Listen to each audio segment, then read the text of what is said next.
Gir Somnath collector Digvijaysinh જાડેજાએ પૂર્વ સાંસદ દિનુભાઈ સોલંકીને પડકાર ફેંક્યો છે।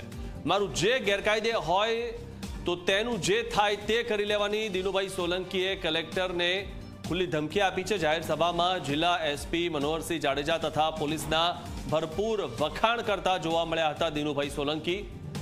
ગીર સોમનાથમાં 102 એકર દબાણ દૂર કરી સરકારના પ્રિય બનેલ કલેક્ટર દિગ્વિજયસિંહ જાડેજા અને દિનુભાઈ સોલંકી વચ્ચે હવે વિવાદ વધી ગયો છે।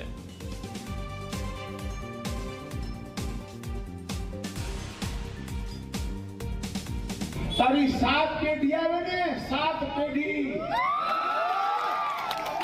આ નહીં છૂટે।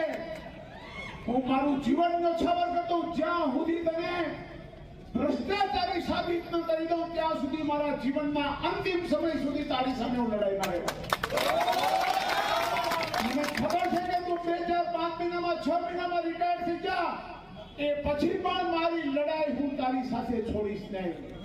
તને પૂછવું હોય તો પૂછી લેજે કોડીનારના પટેલને શાસ્ત્રીને સુપ્રીમ કોર્ટ સુધી અમે છોડ્યો નથી। અને તું તારે ભ્રષ્ટાચાર કરવા છે તારે રૂપિયા ભેગા કરવા છે અને તું અમને દબાવ આવે છે।